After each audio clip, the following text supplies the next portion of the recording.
الحبيب الذي ترجى شفاعته لكل هول من الأهوال مقتحم. شوق تیرا اگر نہ ہو میری نماز کا امام، میرا قیام بھی حجاب، میرا سجود بھی حجاب.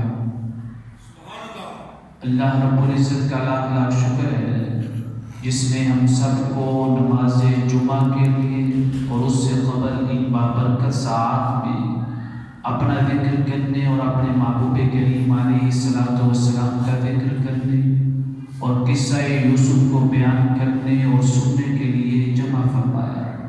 رب کائنات کے حضور دعا ہے کہ خالق کائنات ہمارا یہاں پہ جمع ہونا، ذکر یوسف علیہ الصلوۃ والسلام کرنا، اس کو اپنی بارگاہ عالیہ میں شرف قبولیت عطا فرما کر اس دنیا میں بھی اور آخرت میں بھی ہم سب کی نجات کا ذریعہ بنائے. آمین. جیسا کہ سب احباب کو معلوم ہے کہ جامعہ مسجد انوار مدینہ محمدیہ نقشبندیہ سیفیہ میں کئی جمعات المبارک سے قصہ یوسف علیہ الصلوۃ والسلام بیان کیا جا رہا ہے اور سنا جا رہا ہے، کہ جس میں ہم نے حضرت یوسف علیہ الصلوۃ والسلام کی پیدائش سے لے کر کنویں تک اور کنویں سے لے کر مصر کے بازار تک، پھر مصر کے بازار سے لے کر عزیز مصر کے محل تک، پھر عزیز مصر کے محل سے لے کر زلیخا کا آپ کو اپنی طرف مائل کرنے تک، اور پھر حضرت زلیخا کی جو دعوت طعام تھی سرداران مصر کی عورتوں کے لیے، پھر اس دعوت طعام میں کیا ہوا، کیا حضرت یوسف علیہ السلام کا معجزہ ظاہر ہوا، یہاں تک ہم اس قصہ کو مکمل کر چکے ہیں بتوفیق الہی. سبحان اللہ. آج ہم کچھ وقت صرف قصہ یوسف علیہ السلام بیان کریں گے، اس کے بعد تاجدار صداقت یار غار سیدنا ابوبکر صدیق رضی اللہ تعالی عنہ کا ذکر خیر بھی ہوگا، آپ کے فضائل اور مناقب کا بیان بھی ہوگا، اور آپ کی افضلیت کا بیان بھی ہوگا، آپ کے اعمال صالحہ کا بھی بیان ہوگا، کیونکہ آج 22 جمادی الثانی ہے، آپ کا یوم وصال ہے. اس دن سیدنا ابوبکر صدیق رضی اللہ تعالی عنہ اس دار فانی سے دار بقا کی طرف آپ کا سفر شروع ہو. سبحان اللہ. تو انشاءاللہ تعالی تقریباً 5 یا 10 منٹ کے بعد سیدنا ابوبکر صدیق رضی اللہ تعالی عنہ کے سیرت کے بارے میں، آپ کے فضائل و مناقب کے بارے میں گفتگو شروع ہو. جب زلیخا نے تانے سنے سرداران مصر کی عورتوں کے اور ان کی بیویوں کے، وائف کے، کہ زلیخا اپنے غلام پہ عاشق، ایک ایسے غلام پہ جس کو زلیخا کے خاوند نے عزیز مصر نے خود خریدا، پھر اس کو گھر میں رکھا، اس کی پرورش کی اور اس پہ زلیخا عاشق ہو گئی. یہ کیسے ہو سکتا ہے کہ ایک عزیز مصر کی عورت ہو اور ایک غلام پہ عاشق ہو جائے؟ ایسے غلام پہ کہ جس کو اس نے خود خریدا ہو. اگر عاشق ہونا ہی تھا تو کسی منسٹر پہ ہوتی، کسی وزیر پہ ہوتی، کسی عزیز مصر کے قریبی رشتہ دار پہ ہوتی، کسی مصر کے بادشاہ کے قریبی سے ہوتی. یہ کیا ہو گیا کہ غلام پہ ہو گئی؟ تو مصر کی عورتوں نے یہ کہا کہ زلیخا پاگل ہو گئی، زلیخا کے پاس عقل نہیں ہے. لیکن ان کو پتہ نہیں تھا کہ جو زلیخا نے دیکھا ہے وہ تم نے نہیں دیکھا. جو اس نے یوسف زلیخا کی نگاہ نے دیکھا ہے، اتنے سال حضرت یوسف زلیخا کے پاس رہے، وہ تم نہیں دیکھ پائی.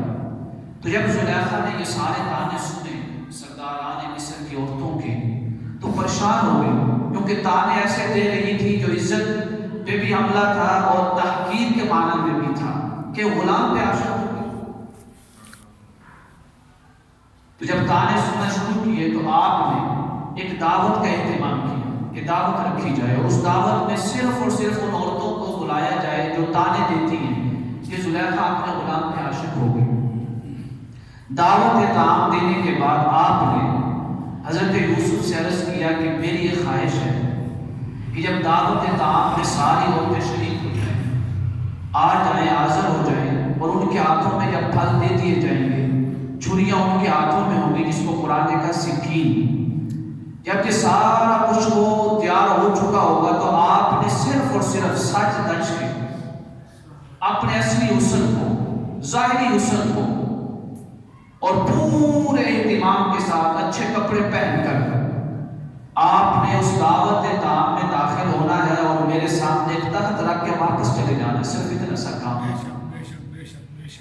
میری عرض ہے اگر آپ قبول کر لیں، حضرت یوسف علیہ السلام نے کہا میں غلام ہوں، اور غلام کا کام ہے آقا کی بات کو ماننا اگر وہ شرع کے خلاف نہ ہو۔ تو آپ نے کہا ٹھیک ہے، دعوت طعام لگ چکی ہے، کھانے کا اہتمام ہو چکا ہے، مصر کی عورتوں کے ہاتھوں میں پھل بھی ہے اور چھریاں بھی ہیں۔ ادھر حضرت زلیخا نے اپنی جو ساتھ کلیسا تھی، خاص خادمہ تھی، اس کو کہا کہ آپ یوسف کو بلایا کریں۔ جیسے ہی آپ اس دروازے سے داخل ہوئی، اس سامنے کا دروازہ تھا، ادھر آپ کا داخل ہونا تھا، تو زلیخا نے کہا سرداران عورتوں کو کہ آپ پھل کاٹنا شروع کر دیں۔ جیسے حضرت یوسف علیہ السلام اندر داخل ہوئے، انہوں نے پھل کاٹنا شروع کر دیے۔ قرآن کہتا ہے کہ وہ چہرہ یوسف پہ یوں مگن ہوئی، اتنی مگن ہوئی حسن یوسف میں کہ وہ حسن یوسف کو تکتی رہی، ان کو پتہ ہی نہیں چلا کہ ان کے ہاتھ کٹ گئے، پھل بھی کٹ گئے اور ہاتھ بھی کٹ گئے۔ یوسف میں اتنی مگن ہوئی۔ اس وقت جب انہوں نے حسن یوسف کو اپنی آنکھوں سے دیکھا، پہلے تو دیکھا ہوا نہیں تھا، جب اپنی آنکھوں سے دیکھا تو کہنے لگے کہ یہ جو شخص ہے یہ بشر نہیں ہے، یہ تو کوئی آسمان سے اترا ہوا فرشتہ ہے۔ سبحان اللہ، فرشتوں کا ہی ہو سکتا ہے، کسی بشر کا نہیں ہو سکتا۔ تو وہاں پہ جب یہ سارا اس نے یوسف دیکھا تو اس کے بعد کیا ہوا، اس جمعہ میں وہ قصہ بیان ہوا۔ اس کے بعد کیا ہوا، جب انہوں نے تانا دینے والی عورتوں نے اپنی آنکھوں سے دیکھا تو تانے دینا بند کر دیے۔ حوث کی پجاری تھی، انہوں نے بھی وہی کیا کہ زلیخا سے کہا کہ جو تو خواہش اپنی پوری کروانا چاہتی ہے، اگر وہ تیری خواہش پہ راضی ہو جاتا ہے تو ہماری بھی خواہش پوری کروا دے۔ اتنا حسین و جمیل تو آپ نے کبھی بشر میں دیکھا ہی نہیں۔ انہوں نے بھی اپنی خواہش نفس کو ظاہر کر دیا۔ زلیخا نے کہا کہ میں تو منوا نہیں سکی، تم میں سے اگر کوئی بھی عورت یوسف کو اپنی خواہش پورا کرنے کی طرف راضی کر سکتی ہے، مائل کر سکتی ہے، تو یوسف کا کمرہ سامنے ہے، وہ وہاں پہ جا کر یوسف کو منا سکتی ہے۔ اس کو کیا پتا تھا کہ یوسف دنیا کے حسن میں غلام نہیں ہے، بلکہ وہ تو اس حسن کو دیکھتا ہے جس نے سارے حسن والوں کو پیدا کیا۔ سبحان اللہ، تو خالق کائنات کے حسن کو دیکھتا ہے۔ اللہ اکبر۔ اس لیے تو میرے آقا کریم علیہ السلام نے فرمایا ان اللہ جمیل، تمہارا رب بڑا خوبصورت ہے، یحب الجمال، اور وہ جمال چیزوں کو پسند کرتا ہے، پاکیزہ چیزوں کو پسند کرتا ہے، طاہر چیزوں کو پسند کرتا ہے۔ ساری عورتوں نے کوشش کر دی کہ یوسف کو اپنی طرف مائل کر لیں، لیکن ناکام نہیں۔ وہاں پہ زلیخا نے ساری عورتوں کا پیغام سنا کہ ان میں سے کوئی بھی کامیاب نہیں ہوئی کہ یوسف کو اپنی طرف مائل کر سکے۔ وہاں پہ اس نے کہا کہ اب اس کے اوپر دو ہی چیزیں ہیں، یا تو میری بات مان، یا پھر کیا ہے جیل میں جانے کے لیے تیار ہو جائے۔ اس نے اپنے جو عزیز مصر تھا، جو اپنا خامہ تھا، اس سے کہا کہ اگر یہ میری خواہش پوری نہیں کرتا، یوسف علیہ السلام کو اس نے کہا کہ اگر تو میری خواہش پوری نہیں کرتا تو میں تجھے جیل میں ڈلوا دوں۔ تو یوسف علیہ السلام نے کہا قال رب السجن احب الی مما یدعوننی الیہ والا تصرف عنی کیدہن اصب الیہن واکن من الجاہلین۔ عزیز مصر پر یوسف علیہ السلام نے کہا کہ جس کی طرف یہ مجھے بلانا چاہتی ہیں اس سے زیادہ مجھے یہ بات عزیز ہے کہ مجھے جیل کی اندھیر کوٹری میں ڈال دیا جائے، لیکن میں یہ گناہ نہیں کر سکتا، کیونکہ اگر میں ان کی خواہش پوری کر دوں وَأَكُنْ مِنَ الْجَاهِلِينَ تو پھر میں بھی ندامت اٹھانے والوں میں سے ہوں۔ اور قرآن کہتا ہے اِنَّهُ أَحْسَنَ مَثْوَايَ، ہم نے یوسف کو اپنی پناہ میں لے لیا تھا، اپنے انسان میں لے لیا تھا۔ اب دنیا کا کوئی بھی شکار اگر یوسف کی طرف بڑھتا بھی ہے تو رب کائنات کا حساب اس شکار کو یوسف کے قریب بھی آنے نہیں دے گا۔ سبحان اللہ، سبحان اللہ۔ قال معاذ اللہ انہ ربی احسن مثواي انہ لا یفلح الظالمون۔ تو آپ نے کہا اے میرے رب، رب کا معنی یہاں پہ یہ نہیں ہے کہ جو عبادت کے معنی، یہاں پہ معنی یہ ہے کہ مجھے پالنے والے، یعنی اے عزیز مصر ہے مجھے پالنے والے۔ میرے نزدیک کے بعد سب سے زیادہ محبوب ہے کہ میں جیل میں چلا جاؤں بجائے اس کے کہ میں ان مصر کی عورتوں کی خواہش کو پورا کروں. اللہ اکبر. پھر عزیز مصر نے حکم نامہ جاری کر دیا کہ یوسف کو جیل میں ڈال دیا. اب یہاں پہ حضرت یوسف علیہ السلام جیل میں پہنچے اور روایات میں آتا ہے کہ جیل میں 10 سال رہے, 10 سال کا عرصہ. اب جیل میں کیا ہوا؟ جیل کے اندر آپ کے کون سے معجزات کا ظہور ہوا؟ جیل کے اندر جو لوگ تھے وہ کافر تھے, وہ مسلمان ہوئے یا نہیں ہوئے؟ یہ سارا جو بھی جیل کے اندر کے احوال ہیں, واقعات ہیں, اس کا بیان انشاءاللہ تعالی اگلے جمعہ. آج کیونکہ مناسبت سے 22 جمادی الثانی ہے تو سیدنا ابو بکر صدیق رضی اللہ تعالیٰ عنہ کے فضائل اور مناقب پہ کچھ بات کریں. ایک بات یاد رکھیں, آپ کا نام کیا ہے؟ ابو بکر. ابو بکر. بکر آپ کا معنی ہوتا ہے باپ, اور بکر کا معنی کیا ہے کہ اس شخص کا نام یہاں پہ ہوتا ہے اب کے بعد جو اس کا بیٹا ہو. مثلا اگر کوئی کہتا ہے ابو بلال تو مطلب کیا ہے؟ بلال کا بیٹا. تو ابو بکر کا معنی کیا ہوگا؟ بکر کا بیٹا, باپ. یعنی ابو بلال, بلال کا باپ, اور ابو بکر مطلب بکر کا باپ یا والد. لیکن تاریخ کی کتابوں میں اور حدیث کی کتابوں میں اور فقہ کی کتابوں میں اور احوال کی کتابوں میں, آپ کی آثار اور سیرت کی کتابوں میں کسی بھی ایسی شخصیت کا نام نہیں ملتا جس کا نام بکر ہو اور وہ آپ کا بیٹا ہو. کسی کا بھی نام نہیں. یعنی یہاں پہ جو کنیت ہے ابو بکر, اس کا یہ معنی نہیں ہے کہ آپ کے کسی بیٹے کا نام بکر تھا. اب سوال یہ ہے کہ پھر یہ نام پڑا کیسے؟ اس نام میں بھی 2 راز ہیں جو اللہ کو منظور تھے. پہلا راز کیا؟ بکر کا معنی کیا ہوتا ہے؟ بکر کا معنی ہوتا ہے پہلا. بکر کا معنی پہلا.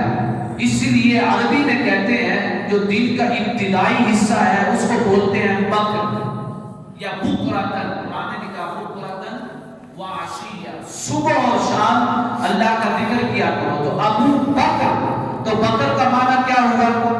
پہلا. تو رب کائنات نے حضرت ابو بکر کا نام ابو بکر معروف کروا کے ان لوگوں کی زبانوں پہ تالے لگا دیے جو آپ کے نمبر کو پہلا نمبر نہیں مانتے. فرمایا تم نام بھی مانو, نام مانتے ہوئے بھی وہ یہ نعرہ لگاتے ہیں کہ ابو بکر کا پہلا نمبر ہے, ابو بکر کا پہلا. سبحان اللہ. حضور کے بعد صلی اللہ علیہ وسلم. اب وہ کہتے ہیں ہم اس کو نہیں مانتے. کہ کس کو نہیں مانتے؟ جو پہلا ہے. اس کو نہیں مانتے پہلا, جو کیا ہے؟ پہلا ہے. ابو بکر پہلا ہے. تو فرمایا ابو بکر, بکر کا معنی یہ بھی ہے دن کی ابتدا. تو اس میں راز یہ ہے کہ اسلام کی روشنی کا آغاز جس ذات سے ہوا ہے وہ ذات تاجدار صداقت کی ہے. یار سبحان اللہ. اس لیے یہ نام معروف کروا دیا عربی میں ابو بکر. نہ تو آپ کے کسی بیٹے کا نام ہے, یہ 2 رازوں کی طرف اشارہ ہے کہ جو نہیں بھی مانتے کہ صدیق کا پہلا نمبر ہے, وہ نام مانتے ہوئے بھی پہلے نمبر ہونے کا اعلان کرتے ہیں. جب انہوں نے ابو بکر بولا ہے تو اعلان تو کر دیا نا کہ وہ شخص جو پہلا ہے. اسی لیے اس پہ دلیل کیا ہے؟ امام ابو داؤد نے اپنی سنن میں یہ حدیث روایت کی ہے. اس کے راوی حضرت ابو ہریرہ رضی اللہ تعالیٰ عنہ. آپ کہتے ہیں کہ آقا کریم علیہ السلام تشریف فرما تھے. آپ نے فرمایا کہ میرے پاس ابھی جبریل آیا, اس نے میرے ہاتھ کو پکڑا ہے اور پکڑ کر جنت کے اس دروازے کے پاس لے گیا ہے جس دروازے سے قیامت کے دن میری امت داخل ہو. سبحان اللہ. جبریل آیا, اس نے میرے ہاتھ کو پکڑا اور اس دروازے کے پاس لے گیا جس دروازے سے قیامت کے دن میری امت جنت میں داخل ہوگی, جنتوں کی نعمت میں داخل ہوگی. جو شے امت نے ابھی دیکھی نہیں ہے مصطفیٰ کی نگاہ نے دیکھی ہے. سبحان اللہ. تو لوگ کہتے ہیں کہ مصطفیٰ کو دیوار کے پیچھے کا علم نہیں ہے. تم تو دیوار کی بات کرتے ہو جو 7 آسمانوں کے بھی اوپر ہے, جس کا بھی علم بھی نہیں ہے, اس کا علم بھی مصطفیٰ کو عطا بھی ہو چکا ہے اور آپ نے دیکھ بھی لیا ہے کہ جنت ہے کہاں. سبحان اللہ. اس دروازے سے میری امت داخل ہوگی. وہاں پہ صحابہ کرام جمع ہیں. صحابہ کرام میں سے حضرت سیدنا ابو بکر صدیق رضی اللہ تعالیٰ عنہ نے عرض کیا یا رسول اللہ وَدِدْتُ أَنِّي كُنْتُ مَعَكَ حَتَّىٰ أَنْظُرَ إِلَيْكَ، جب آپ نے یہ واقعہ سنایا ہے تو میری خواہش تھی کہ کاش اس وقت میں بھی آپ کے ساتھ ہوتا، جنت کے اس دروازے کو میں بھی دیکھ لیتا، سبحان اللہ، جنت کے اس دروازے کو میں بھی دیکھ لیتا۔ فرمایا آما کہ لوگوں یاد رکھنا، اور ابو بکر یاد سے سنو، غور سے سنو، انک هو اول من يدخل الجنہ، میری امت میں سے آپ ہی وہ پہلے شخص ہیں جو جنت کے اس دروازے میں سب سے پہلے داخل ہوئے۔ سبحان اللہ، جو ابو بکر کو پہلا نہیں مانتا وہ اس جنت میں جائے گا کیسے جس جنت کا ابتدا ابو بکر کر رہے ہیں؟ سبحان اللہ، جو ابو بکر کو پہلا نہیں مانتا وہ جنت میں جائے گا کیسے جس جنت میں بھی ابو بکر کا پہلا نمبر ہے؟ سبحان اللہ، آپ بیٹھے ہوئے عرض کہ یا رسول اللہ میری خواہش تھی کہ کاش میں بھی آپ کے ساتھ ہوتا۔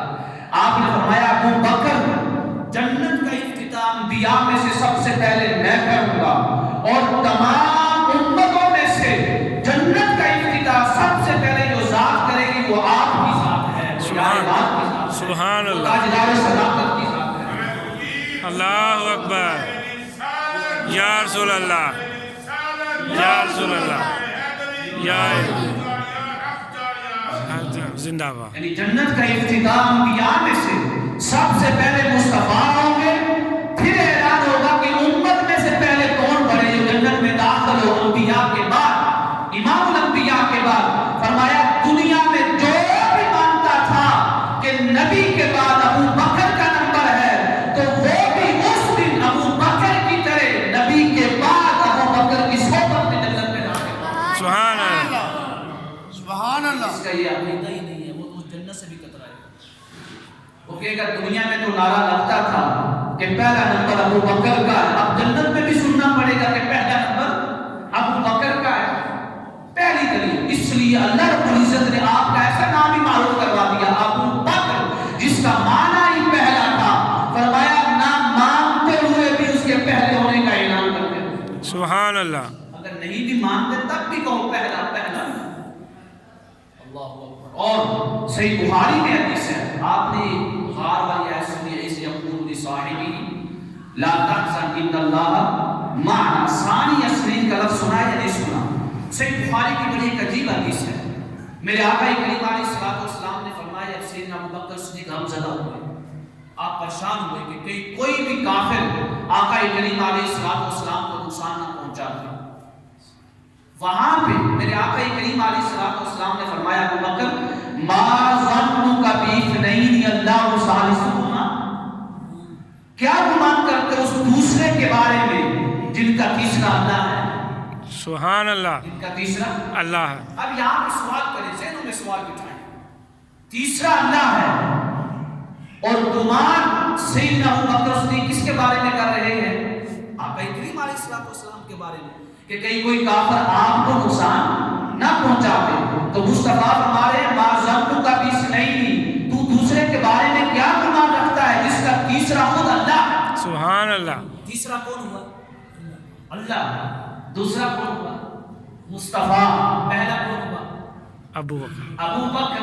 فرمایا جو نہیں بھی مانتے ابو بکر کو پہلا، اس کو خود مصطفیٰ نے اور خود رب نے پہلا بنا دیا۔ سبحان اللہ، سوال یہ ہے کہ مولا تو بھی پہلا ہے، مصطفیٰ بھی پہلے ہیں، ابو بکر بھی پہلے ہیں، یہ ہو کیسے سکتا ہے؟ ذاتیں تینوں اور تینوں ہی پہلی ہوں۔ فرمایا تمہاری سمجھ میں نہیں آئے گا، اگر سمجھنا چاہتے ہو تو علماء کے دروازے پہ آؤ، جن کو ہم نے علم عطا کیا ہے وہ تمہیں بتائیں گے تین ہو کر بھی تینوں پہلے کیسے ہوں گے۔ سبحان اللہ، سبحان اللہ، اللہ بھی پہلا، مصطفیٰ بھی پہلے، ابو بکر بھی پہلے۔ پہلے۔ سننے والے نے پوچھا کہ اللہ پہلے کیسے ہو گیا اگر مصطفیٰ پہلے ہیں؟ پھر اس نے پوچھا اگر مصطفیٰ پہلے ہیں تو ابو بکر پہلے کیسے ہوئے؟ تو عالم نے جواب دیا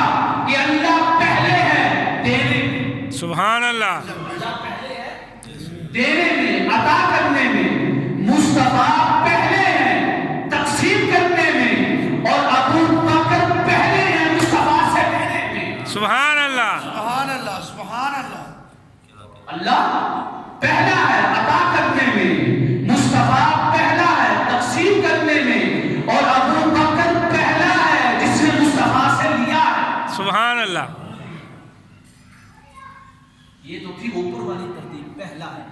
اب سوال یہ ہے کہ حدیث میں پہلے کا لفظ تو ہے نہیں کہ اللہ پہلا ہے، حدیث میں تو لفظ یہ ہے کہ اللہ تیسرا ہے، مصطفیٰ دوسرا ہے، ابو بکر پہلا ہے۔ یہ کیسے ہو سکتا ہے کہ ابو بکر اللہ سے بھی پہلے ہو، مصطفیٰ سے بھی پہلے ہو؟ اگر یہ مفہوم ہو تو یہ باطل ہے، غلط ہے، یہ جھوٹ ایسا نہیں ہے۔ لیکن اب ابو بکر پہلے کیسے؟ فرمایا آپ نے پڑھا ہوگا اسکول میں، ایک ہوتی ہے ترتیب سعودی، ترتیب سعودی، اور ایک ہوتی ہے ترتیب نزولی، یعنی اسینڈنگ آرڈر اور ڈسینڈنگ آرڈر۔ مثلا اگر ترتیب سعودی دیکھنی ہے 1 2 3 کی تو کیسے آئے گی؟ 1 2 3۔ اور ترتیب نزولی دیکھنی ہے تو کیسے آئے گی؟ اوپر سے نیچے، یعنی 3 2 1۔ لیکن اس میں آپ کو صحیح سمجھ نہیں آئے گی۔ ترتیب سعودی کا مطلب کیا ہے؟ ترتیب سعودی کا اوپر سے نیچے آنا، اور ترتیب نزولی کا کیا ہے؟ نیچے سے اوپر جانا۔ اگر ترتیب سعودی دیکھیں تو رب پہلا ہے، رب پہلا ہے، اس کی وضاحت آپ نے کر دی۔ اور اگر ترتیب نزولی دیکھیں تو ابو بکر پہلا ہے۔ اب سوال یہ ہے کہ ابو بکر پہلا ہوا کیسے؟ اس طرح کہ جو مصطفیٰ تک پہنچنا چاہتا ہے اسے پہلے ابو بکر کی تمیز میں آنا پڑے گا۔ سبحان اللہ۔ جو مصطفیٰ کے قدموں تک پہنچنا چاہتا ہے اس کو پہلے ابو بکر کے دروازے میں آنا ہوگا۔ جو ابو بکر تک پہنچ گیا وہ مصطفیٰ تک پہنچ گیا، اور جو مصطفیٰ تک پہنچ گیا وہ اپنے خالق کائنات تک پہنچ گیا۔ سبحان اللہ۔ لیکن جو ابو بکر کے پاس آیا ہی نہیں، جو ابو بکر کو مانتا ہی نہیں، جو تاجدار صداقت سے منہ پھیرتا ہے، جو یار غار کی اولیت کا انکار کرتا ہے، وہ قدمین ابو بکر کو، قدمین تاجدار صداقت کو چھوڑ کر مصطفیٰ تک پہنچے گا کیسے؟ مصطفیٰ نے غار میں بیٹھ کر فرما دیا ما ظنک باثنین، کہ لوگوں یاد رکھنا قیامت تک ابو بکر پہلا ہے، مصطفیٰ دوسرا ہے، اور رب تیسرا ہے۔ سبحان اللہ۔ کیسے؟ فرمایا اگر پہنچنا چاہو، اگر دائرہ اسلام میں لا الہ الا اللہ محمد رسول اللہ تک پہنچنا چاہتے ہو، رسائی حاصل کرنا چاہتے ہو، تو پہلے کو پکڑنا ہوگا۔ سبحان اللہ۔ اور پہلا کون ہے؟ ابو بکر۔ رب اس طرح پہلا ہوا، ابو بکر اس طرح پہلا ہوا۔ اللہ اکبر۔ رب نے سب سے پہلے عطا کیا مصطفیٰ کو، اور مصطفیٰ نے سب سے پہلے عطا کیا حضرت ابو بکر تاجدار صداقت کو، اور ابو بکر صدیق نے سب سے پہلے امت کو مصطفیٰ سے ملایا، اور مصطفیٰ نے اپنے رب سے ملا دیا۔ سبحان اللہ۔ اس لیے فرمایا ابو بکر، تمام صحابہ کیا ہیں؟ صادق۔ تمام صحابہ صادق ہیں۔ ابو بکر کیا ہے؟ فرق کیا ہے صادق اور صدیق میں؟ صادق کا مطلب یہ ہوتا ہے کہ وہ جس کی تصدیق کر رہا ہے اس کی حقیقت تامہ کا ادراک سے نہیں، یعنی اس کی حقیقت اور اس کی معرفت تامہ جو ہوتی ہے صادق کو حاصل نہیں ہوتی، مکمل طور پہ معرفت، اس کے ہر جز کی معرفت حاصل ہو جانا، یہ صادق نہیں بنتا بلکہ کیا بنتا ہے؟ صدیق۔ صادق کا مطلب یہ ہے کہ اس نے تصدیق کر دی، علوم و معارف کو جانتا ہے لیکن سارے علوم و معارف کو نہیں جانتا، ساری حقیقت کو نہیں جانتا۔ فرمایا جو سارے علوم و معارف کو نہ جانے، جو ساری حقیقت کو نہ جانے وہ صادق ہے، لیکن جو حقیقت کو پہچان لے، جو سارے علوم و معارف کا ادراک کر لے، پھر وہ صادق نہیں رہتا بلکہ صدیق بن جاتا ہے۔ سبحان اللہ۔ تمام صحابہ میں سب سے زیادہ جن کے پاس علوم و معارف تھے، اسرار و رموز تھے، حقیقت مصطفیٰ کا علم تھا، وہ ابو بکر صدیق تھے۔ اس لیے